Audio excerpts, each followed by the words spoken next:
is King. He is King. He has conquered every foe, for He is King. Every knee shall bow, every tongue confess that Jesus Christ is King.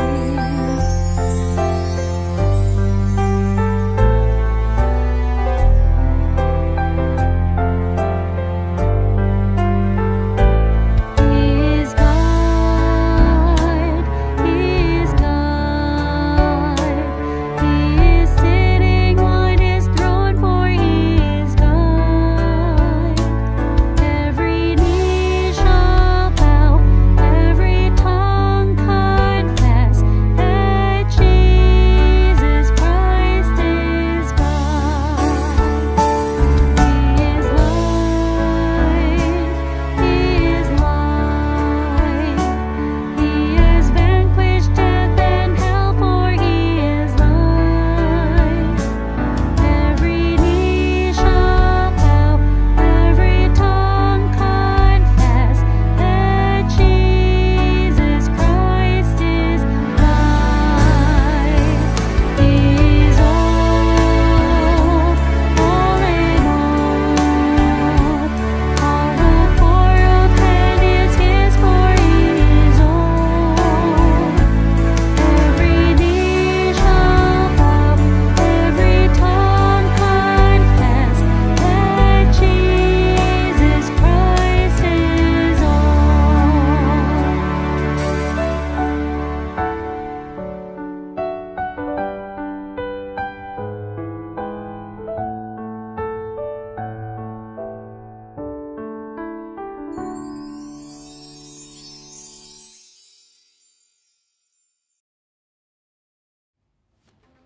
Daud dan Goliat. Halo anak-anak, cerita hari ini adalah tentang pertarungan antara dua orang. Meskipun yang satu lebih kecil dari yang lain, tetapi dia menyatakan bahwa dia akan menang karena Tuhan ada di pihaknya. Jadi, teruslah menonton untuk mengetahui bagaimana cerita ini terjadi. Kisah ini dimulai di antara dua kelompok orang Filistin dan orang Israel. Kedua kelompok ini bukan teman, bahkan mereka akan berperang satu sama lain. Orang Filistin menduduki salah satu bukit dan orang Israel berada di bukit yang lain. Hanya sebuah lembah yang memisahkan kedua kelompok orang itu. Orang Filistin tidak khawatir tentang pertempuran yang akan segera dimulai karena mereka memiliki seorang pahlawan, Goliat, sang raksasa. Hai orang Israel, pilihlah seseorang untuk bertarung denganku. Jika dia mau bertarung denganku dan mengalahkanku, kami orang Filistin akan menjadi pelayanmu. Tetapi, jika aku mengalahkannya, maka kalian semua orang Israel akan menjadi pelayan kami. Hari ini, aku menantang tentara Israel. Beri aku seseorang dan mari kita bertarung satu lawan satu. Oh tidak, apa yang harus kita lakukan? Ini menakutkan. Siapa yang bisa mengalahkan Goliat? Dia raksasa. Lihat saja dia. Oh tidak, kita akan menjadi budak orang Filistin. Kalian tahu, Goliat sangat tinggi. 6 hasta 1 jengkal atau 9 kaki 9 inci. Helm dan baju besinya semuanya terbuat dari perunggu. Dia juga membawa lembing atau tombak perunggu. Bisakah kalian bayangkan betapa besar dan menakutkannya Goliat? Tidak ada orang yang berani menghadapi Goliat dan ancamannya. Selama 40 hari, Goliat tampil ke depan, tetapi tidak ada seorang pun dari orang Israel yang berani melawannya. Tetapi Goliat tidak tahu bahwa pertandingannya akan segera tiba. Daud anakku, bawalah gandum dan 10 roti ini kepada saudara-saudaramu, Elia, Abinadab, dan Syama ke perkemahan mereka di medan perang. Jangan lupa untuk memberikan 10 keju ini kepada komandan mereka. Pastikan untuk memeriksa saudara-saudaramu dan membawa kembali kabar baik tentang mereka untukku." "Di mana aku akan menemukan saudara-saudaraku, Bapa?" "Mereka ada di lembah Tarbantin bersama Saul, karena orang-orang Israel sedang berperang melawan orang Filistin." Pagi-pagi sekali, Daud meninggalkan kawanan dombanya kepada gembala lain dan pergi melanjutkan perjalanannya untuk melakukan perintah bapaknya. Sampailah ia ke perkemahan ketika tentara keluar untuk mengatur barisannya dan meneriakkan sorak perang. Orang Israel dan orang Filistin telah berbaris dan saling berhadapan. Daud segera berlari mencari saudara-saudaranya. "Hari ini aku menantang tentara Israel. Beri aku seseorang dan mari kita bertarung 1 lawan 1. "Ah, itu Goliat. Dia sangat menakutkan. Ayo kabur saja." "Siapa yang berani menghadapi raksasa itu? Dia terus menantang Israel."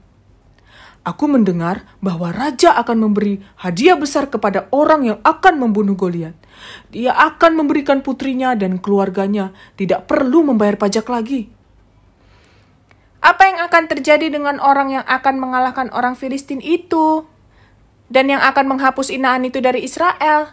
Siapakah orang Filistin itu yang berani menantang tentara Allah yang hidup?"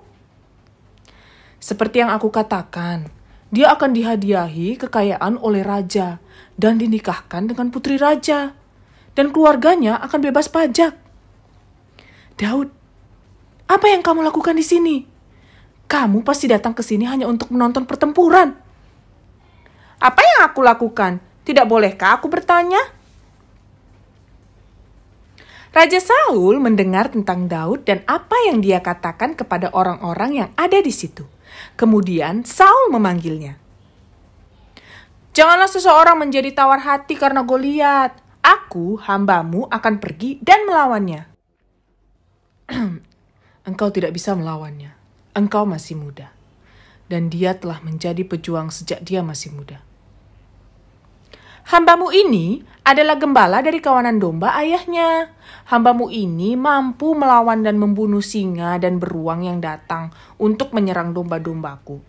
Tuhan yang menyelamatkan hambamu ini dari cakar singa dan cakar beruang, pasti juga sanggup menyelamatkan hambamu ini dari tangan orang Filistin itu."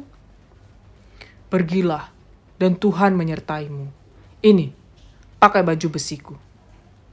"Aku tidak bisa memakai ini. Aku tidak terbiasa dengan baju besi berat ini." Jadi Daud melepas baju besinya dan pergi ke sungai. Dia memilih 5 batu halus dan memasukkannya ke dalam kantung gembalanya. Dengan umban di tangannya, dia berjalan ke arah Goliat. Goliat tidak menyukai Daud, seorang anak laki-laki. Orang Israel telah mengirim seorang anak laki-laki untuk melawannya. Apakah ini hanya permainan saja? "Terkutuklah Tuhanmu. Aku akan memberikan dagingmu kepada burung-burung di udara dan kepada binatang-binatang liar di padang." "Engkau mendatangi aku dengan pedang dan tombak dan lembing, tetapi aku mendatangi engkau dengan nama Tuhan semesta alam, Allah segala barisan Israel yang kau tantang itu. Hari ini juga Tuhan akan menyerahkan engkau ke dalam tanganku, dan aku akan mengalahkan engkau dan memenggal kepalamu dari tubuhmu. Hari ini juga aku akan memberikan mayatmu dan mayat tentara orang Filistin kepada burung-burung di udara dan kepada binatang-binatang liar, supaya seluruh bumi tahu bahwa Israel mempunyai Allah, dan supaya segenap jemaat ini tahu bahwa Tuhan menyelamatkan bukan dengan pedang dan bukan dengan lembing, sebab di tangan Tuhanlah pertempuran, dan Ia pun menyerahkan kamu ke dalam tangan kami." Saat Goliat bergerak mendekat untuk menyerang, Daud berlari dan mengeluarkan sebuah batu dari dalam kantungnya, mengayunkannya dan mengenai dahi Goliat. Batu itu tenggelam ke dalam dahi raksasa itu dan dia jatuh tertelungkup ke tanah. Goliat, raksasa Filistin itu sudah mati. Semua itu terjadi hanya karena sebuah batu yang diumban. Daud mengambil pedang Goliat dan memenggal kepala raksasa itu. Melihat itu dan menyadari bahwa pahlawan mereka telah kalah, orang Filistin menjadi takut dan melarikan diri. Tetapi orang Israel mengejar mereka dan melawan mereka. Pertempuran telah dimenangkan karena sumber kekuatan utama mereka adalah Tuhan. Tahukah kalian mengapa Goliat bisa dikalahkan? Umban dan batu mungkin telah membantu, tetapi sebenarnya itu karena Tuhan. Tuhan adalah sumber kekuatan utama kita. Orang yang paling kuat di dunia ini bukanlah tandingan Tuhan. Tuhan adalah yang terkuat, paling cerdas, dan paling sempurna dari apapun dan siapapun.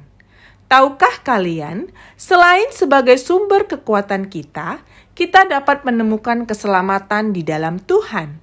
Allah mengutus anaknya yang tunggal, Yesus Kristus, untuk mati di kayu salib agar kita dapat diampuni dari dosa-dosa kita. Yesus mengambil hukuman yang dimaksudkan untuk kita sehingga kita tidak perlu hidup jauh dari Tuhan karena Tuhan membenci dosa.